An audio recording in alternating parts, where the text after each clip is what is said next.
میرا نام ہے محمد عزیر اور آپ دیکھ رہے ہیں نیوز ٹاکیز۔ آج کی جو پہلی خبر ہے اس کی طرف ایک شروعات کرتے ہیں نئی خبر کی، کیونکہ یہ میرا پہلی ویڈیو ہے میرے اس چینل پر۔ تو پہلی جو خبر ہے وہ اسرائیل کی طرف سے آ رہی ہے کہ اسرائیلی فورسز ڈیمولشڈ ماسک از نیگاو۔ مطلب اسرائیل میں ایک جگہ ہے، ویسٹ بینک کے آس پاس میں یہ علاقہ لگتا ہے، وہاں پر ایک مسجد کو شہید کر دیا گیا ہے، اور اس مسجد کو ختم کرنے کا جو آرڈر دیا گیا تھا، جو شہید کرنے کا آرڈر دیا تھا، وہاں کے جو for right national security minister ہے اتمار مین گویر نے یہ آرڈر دیا تھا اس مسجد کو شہید کرنے کا۔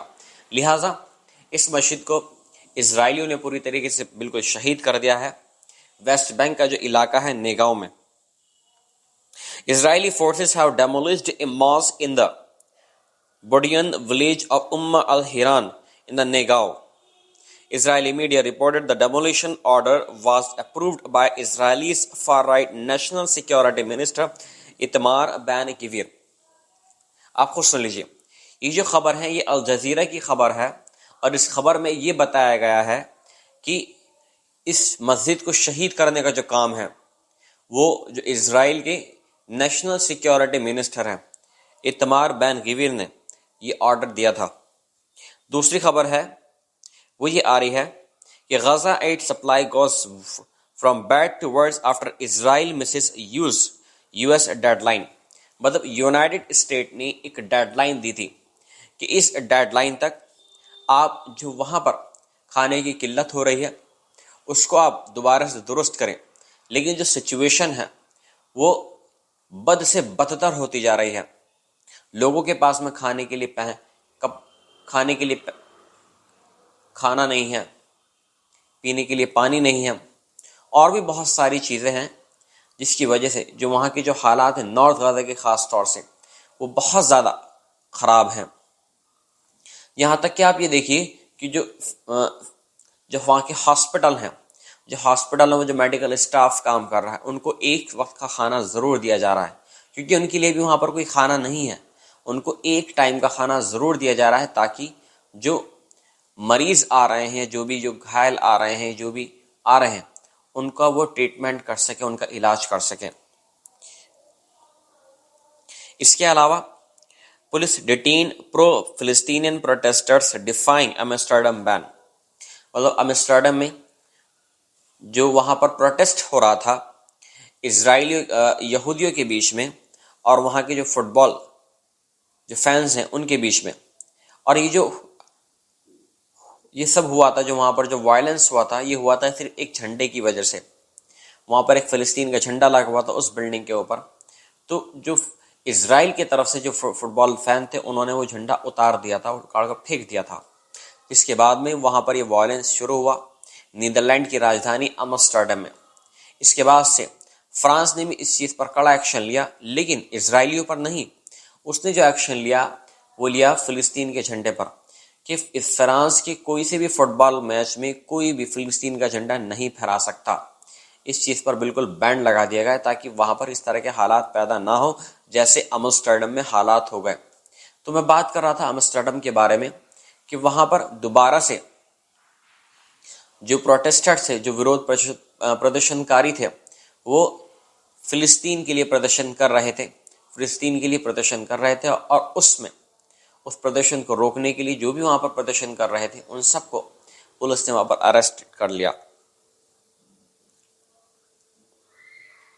یہ دیکھیے، Dutch police detained hundreds of pro Palestinians protesters who defied a ban on demonstrations imposed after recent violence involving Israeli football fans and Palestinian solidarity protesters۔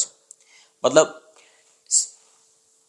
فلسطین کی سولیڈیرٹی کے لیے جو وہاں پر پروٹیسٹ کر رہے تھے، اور جو اسرائیل کے فٹ بال میچ کے جو فینس تھے ان میں آپس میں کلیش ہوا، وہاں پر وائلنس ہوا، دنگے فساد ہوا، اور اس کے بعد میں وہاں کی جو امسٹرڈم کی پولیس تھی اس نے پروٹیسٹرز کو بالکل امپوزڈ کر دیا کہ یہاں پر کوئی بھی اس شہر کے اندر آپ پروٹیسٹ نہیں کر سکتے۔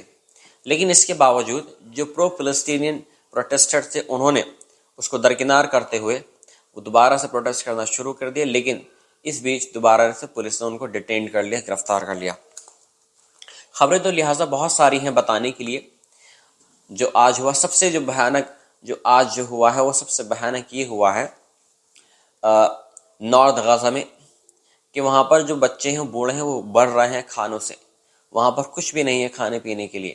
جو میڈیکل اسٹاف ہے ان کو صرف ایک وقت کا کھانا میسر ہو پا رہا ہے، وہ بھی اس لحاظ سے کہ تاکہ وہ جو ٹریٹمنٹ کرنے کے لیے جو ٹریٹمنٹ کے لیے آ رہے ہیں لوگ ہاسپٹل کے اندر، ان کا علاج ہو سکے.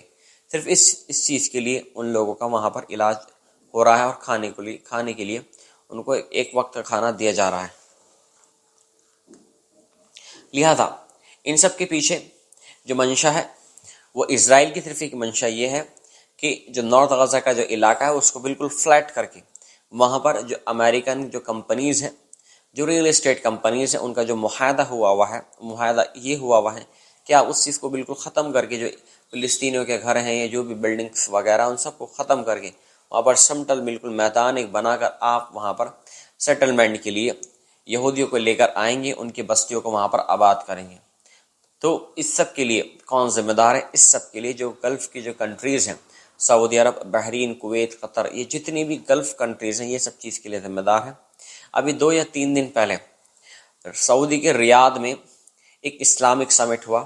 اس سمٹ میں بہت سارے جو اسلامک ملک ہیں وہ شامل ہوئے، لیکن سعودی جو ان کا سب کا آقا بنا بیٹھا ہوا ہے، اس نے دوبارہ سے کہا کہ ہم اس چیز کی نندا کرتے ہیں، ہم بہت ساری چیزیں ہم دیکھ رہے ہیں کہ جو غزہ میں ہو رہا ہے وہ صحیح نہیں ہو رہا ہے. سب جانتے ہیں کہ جو ہو رہا ہے وہ صحیح نہیں ہو رہا ہے. اگر سعودی چاہے تو اس کا تیل، حقہ بانی سب کچھ بند کر سکتا ہے اسرائیل کا. امریکہ سے بھی اپنے رشتے ختم کر سکتا ہے. اور پھر آپ دیکھیے دنیا کہاں سے کہاں پہنچ جاتی ہے. کیا اسرائیل جھکے گا نہیں؟ کیا امریکہ جھکے گا نہیں؟ وہ جھک سکتا ہے، لیکن ان کو ڈر ہے کہ اگر اس طرح کے جو معاملات اگر ہوئے تو اس میں جو نقصان ہوگا سعودی کا وہ یہ ہوگا، جو وہاں کے جو رہنے والے لوگ ہیں ان کا نہیں ہوگا، جو وہاں کی سرکار ہے اس کا ہوگا، MBS کا نقصان ہوگا، سلمان کا نقصان ہوگا. یہ نقصان ہوگا کہ امریکہ ان کی سطح کو ختم کر سکتا ہے اور وہاں پر دوسرے لوگوں کو بٹھا سکتا ہے. جس طریقے سے ابھی MBS کو بنایا ہے، محمد بن سلمان کو وہاں کا وائس پریزیڈنٹ چنا گیا ہے. لہذا خبریں اور آتی رہیں گی آپ لوگوں کے لیے. میں ملتا ہوں آپ سے اور دوسری نئی ویڈیو میں.